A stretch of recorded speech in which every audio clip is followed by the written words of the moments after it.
from the Twin Peaks studios, Sports Radio 610 presents In the Loop with John Lopez and Reggie Adetula.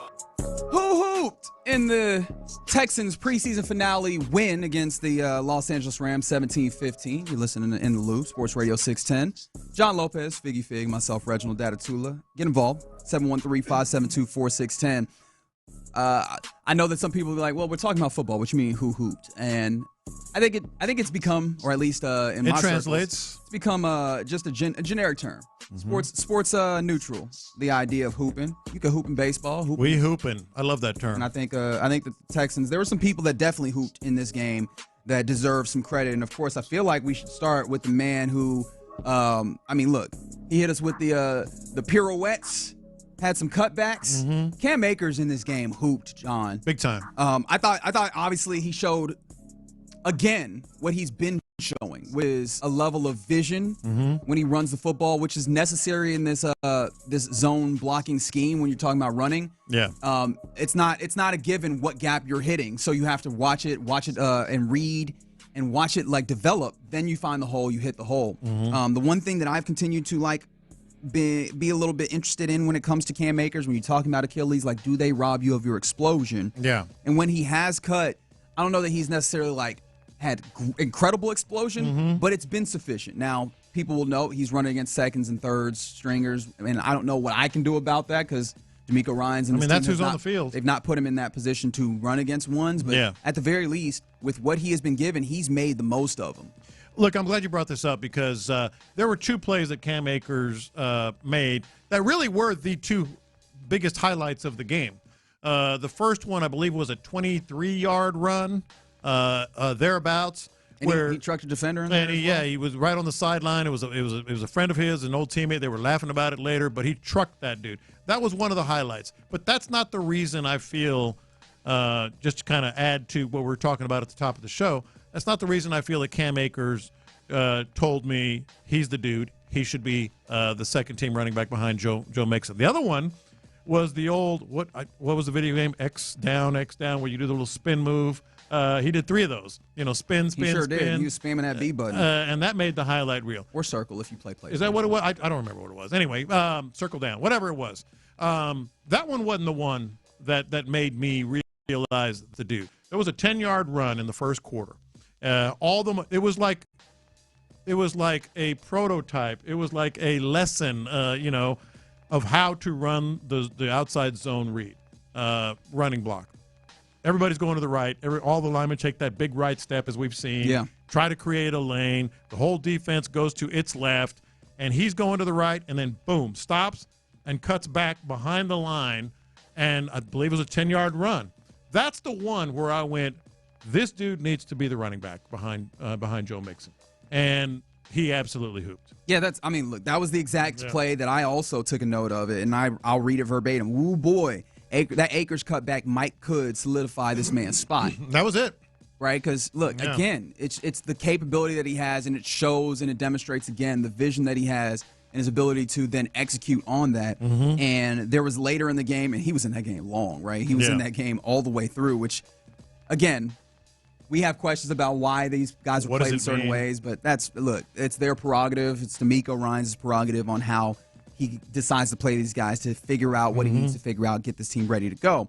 But he did the running between the tackles as well, right? It's not just a one-trick pony or a limited sample of things that he can do. He does everything to some extent, which I think is something that's good to have in one of your backup running backs, is a guy that you feel comfortable throwing out there in most any situation and being able to do that. Because one of the things that can happen, even though we're not talking about a lot of plays that a backup running back, 2 or 3 will end up playing in any given game, you still want to have in the NFL, you still want to have it to where the defense is on their toes. You want to keep them guessing, because anything that you give a defense where they can now key in on what's going to happen makes it that much easier to try and shut down what's happening. You put Cam Akers in, and I don't think you know for certain what's going to happen. Absolutely. Dameon Pierce, I think we're a little bit closer to the idea of at least a defense can look at it and go, if he's out there, we know that he's not going to kill us. Not to kill Dameon Pierce, but there is no scenario in which I could have seen him make that cut. He would have just barreled into the line and got whatever he could. just his running style, not ripping him. I'm just saying that play for me separated Cam Akers and Dameon Pierce. Who else hooped? You mentioned this one, and it kind of like Cam Akers played a lot, made a bunch of plays, played in every game. But Are we talking about on the defensive side? No, offensive side. Okay, offensive side? Offensive side. That would be John Metchie. Yeah, John Metchie, to me, I still don't know quite what to make of it.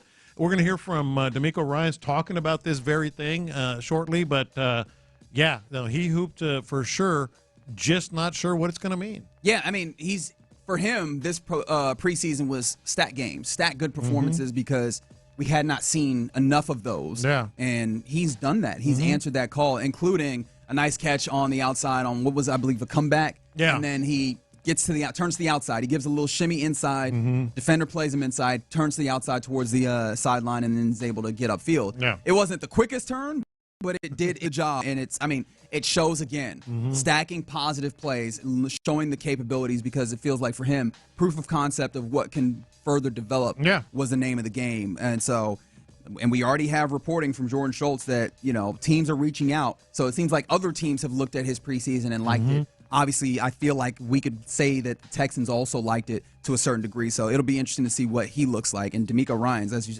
you said, we'll hear from him. He also has positive things to say about Metchie in this one. How about this? I want to go to defense, and if you could hit me with this cut. This man was hooping in this game on Saturday. Here's Dresser winning the gun on 3rd down and 2 from the Rams 15. One back, Boston Scott. 2 receivers, wide side left, stacked. Just inside the numbers. His motion. Here's a handoff to Scott starting right, and he's going to be brought down short of where he needed to go by Neville Hewitt.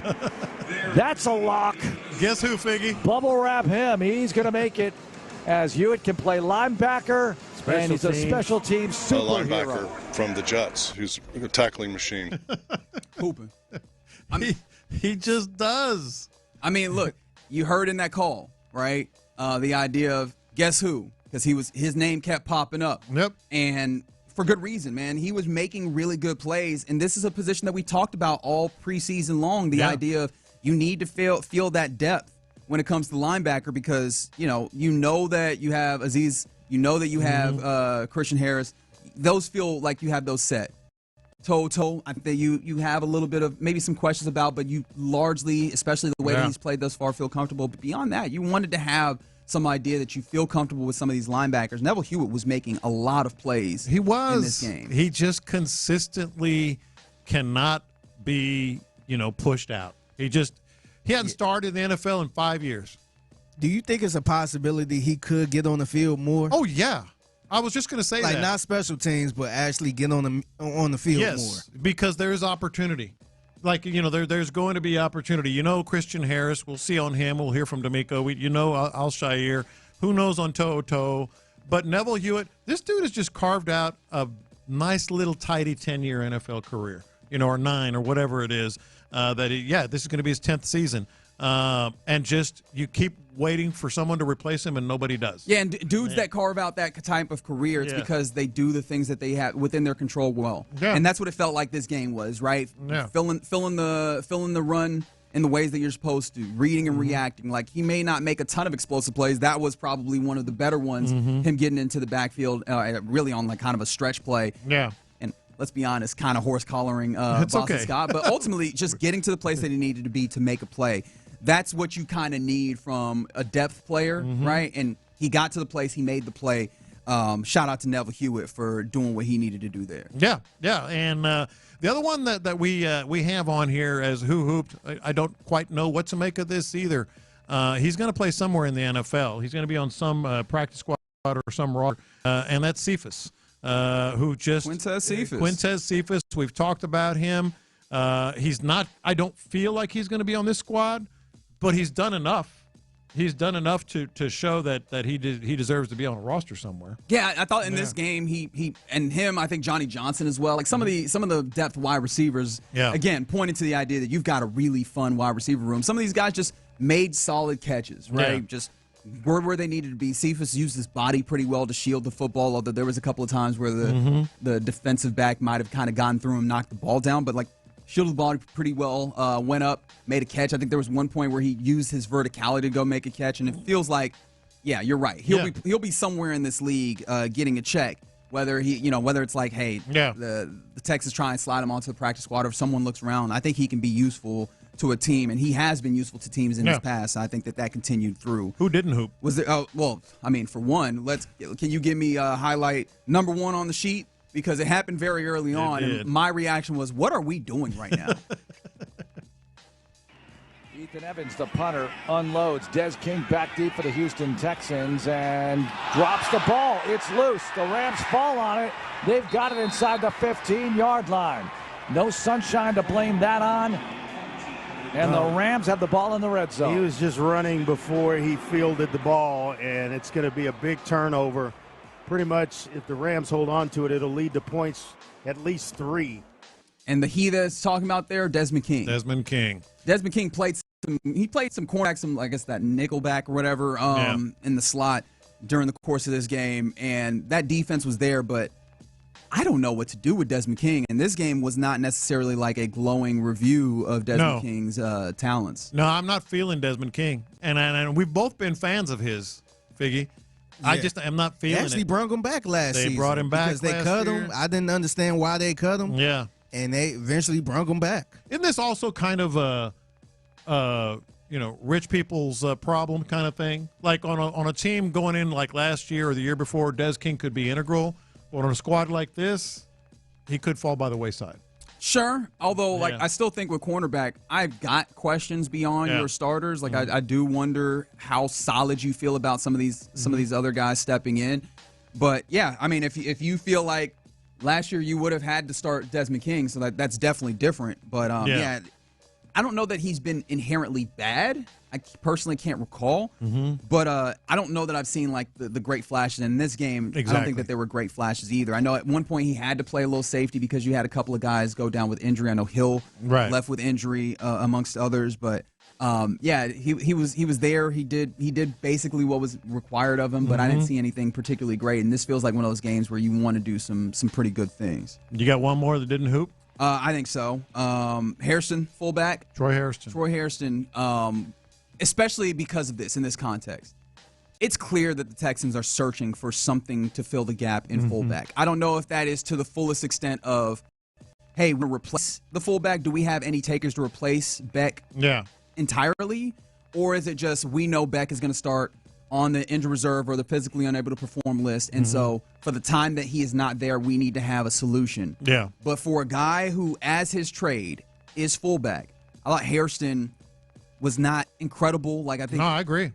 There was one point, I think it was the Cam Akers cutback that was happening. You had the tight end that had a block up on the right side towards where the direction was happening. Hairston goes and tags that guy, and I'm like, there's people up ahead. That guy's blocked up. Now, if you want to go up to the next level, pick up a linebacker, right? Yeah. If you can get up to a safety, right? And now you can create even more space and make that play bigger, in theory, just when you're blocking. And that's the type of thing that maybe I would expect to see from British Brooks or Cade Stover that's, kind of just existing in the fullback role, but not a fullback. You as a fullback, I anticipated a little bit more vision and understanding of what's happening. It's your job description. And it felt like, I feel like I have not seen anything so special in this game as well. I did not see anything particularly special from Harrison. I think he also dropped the pass out of the backfield, but hey, it happens like that when you're throwing to a fullback. But I was hoping to see more from him, especially with the opening and the opportunity when it comes to fullback with this team. It's going to be one of the more fascinating things that we're going to tell you about as we get the information today and tomorrow, because I also don't know what exactly they have planned at fullback.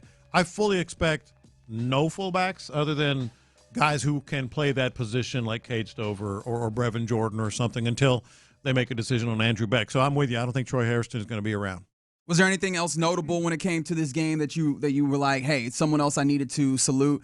I don't know if I fully wanted to go just didn't hoop, but Case Keenum, I still he had Metchie running free on one of these early plays, and he just threw it right to the linebacker. Thankfully, it was not caught. Yeah. But when it comes to that third quarterback, who I think they carry two anyways. Yeah. it'll probably still be Case Keenum just because he knows the system, but I don't know that I love the idea that if you had to go and get Case Keenum in the game. No, I think we can lay to rest. Who are they going to go with if they need to start a backup? I think it's going to be Davis Mills. Case Keenum, I mean, let's just be honest. I think he's a good QB on the sideline. He didn't look good. Like that. He didn't play well. Yeah, and he left a little early because of little sore, I guess. Yeah, so, I think he's going to be the third quarterback or the third quarterback on the practice squad. Somebody that you can call up, and there's no shame in that, man. I mean, that's where he is right now. Yeah, look, physically, I've been wondering, like, is the arm still in the place that it needs to be? Like, are we seeing the twilights of that career to where maybe he turns this into a coaching career and he takes the next step in whatever football means to him or, life in general means to him? But there you go. Some of the folks who hooped and maybe some of the folks who didn't hoop in what was the final preseason game for your Texans. 17-15 was the victory over the Rams. But more importantly, it sets the stage for what is to come tomorrow. The cut down to 53-man roster. We're already getting some cuts. Did I mention McTelvin Agim? He was cut as well. So now we have at least 2 cuts that have happened when it comes to these Texans. Again, not any of the guys on fringes just yet, but we're working our way. We have 2 cuts down, and so we said goodbye to McTelvin Agim today. Yeah. Who? Anyways. McTelvin. All due respect to that man.